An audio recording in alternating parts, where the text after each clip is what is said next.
So, what do you think about when you think about the word busy? B-U-S-Y, and we're going to talk about that. So, here we got the word busy, and then we got the word business. We're going to talk about that, and we're going to talk about the mind also. The power of the mind, words equal sword, same letters, etc. So, if you call somebody on the phone and they say, and they got this reputation of busy, they're always busy. Yeah, you're always busy. Yeah, I'm busy. I'm going to be busy. I can't do, etc., etc. Because I'm busy, right? Well, what does busy actually mean? Have you ever thought about it? I mean, B-U-S-Y, being under Satan's yoke. Being under Satan's yoke. Now, I'm not saying it has to mean that, but I'm saying, what if you would start thinking of it like that when you say you're busy? What about you're being productive? What about if we would say, I'm going to be, I'm building something today, or I'm going to be producing something today. I'm being productive. Productive. I'm not busy, but I'm productive. Or you could say, I'm busy producing something.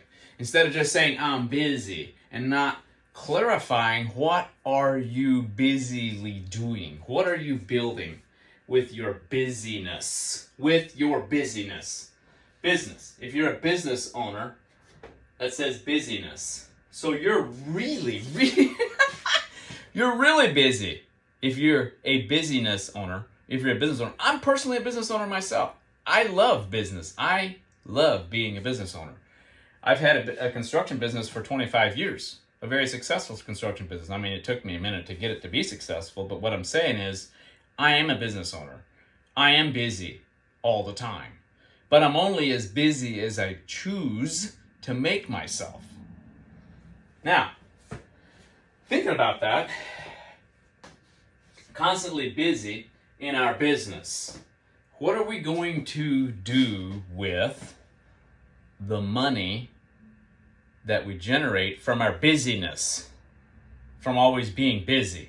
What legacy are we building for the next generation with our busyness?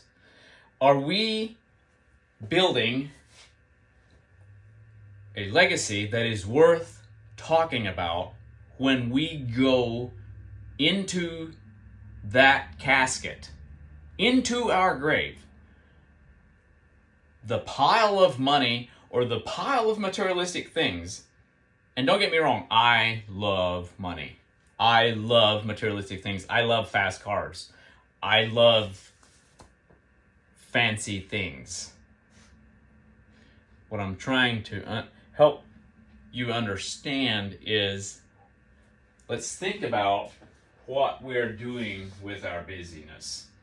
Are we generating something that is going to be worth having when we pass on to the next life, whatever the next life looks like, when you go to the grave, when you go 6 feet under? The thing that I have been convicted of myself is, I'm more concerned about making my next $100,000 than I am teaching my children, the next generation, the power of balance when you are a business owner. When we are a business owner and we're busy all the time, we get out of balance. It's so easy to get out of balance and worry about where our next $1,000,000 is going to come from, or our next $50,000, our next $100,000. What are we going to do with our next $100,000? Go buy another piece of equipment so that we can feed our ego? See, we're going to talk about the mind also, the power of the mind. We have freedom of choice of what we feed our mind. I want to show you a picture here that I have of your mind. What are we feeding our mind so that it can grow productive things, so that there's not a whole bunch of thorns or a whole bunch of crap coming out of growing out of our mind. Let's make sure that it looks like this. It's nice and green and actually something productive coming out of our mind, because we chose what we are going to feed our mind. Nobody told us, nobody held a gun to our head, or maybe did, but I mean, didn't to me.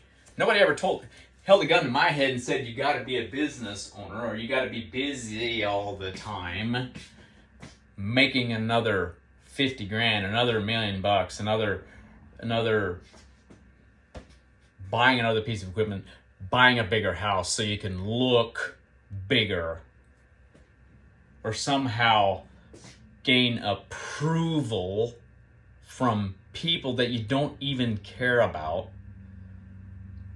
The thing I want to challenge you with is, as a business owner, myself, what I've learned is we tend to neglect. I talked about balance a minute ago. We tend to neglect the next generation as far as what we want the next generation to be able to remember us as. Were we always busy when they needed our help with something? Our children? Maybe you don't have children. Maybe it's your neighbor. Maybe it's whoever. We all have people that we deal with on a daily basis. And the thing I want to point out is, I have had the reputation in my past, and I probably still do. I'm still working on it. I haven't arrived, by the way. I have this reputation of I'm always busy. Well, the thing is, what am I doing? Am I building something that is going to be worth being remembered for when I go to the grave? My grandma just went to the grave a few weeks ago, and I had a lot of respect for her.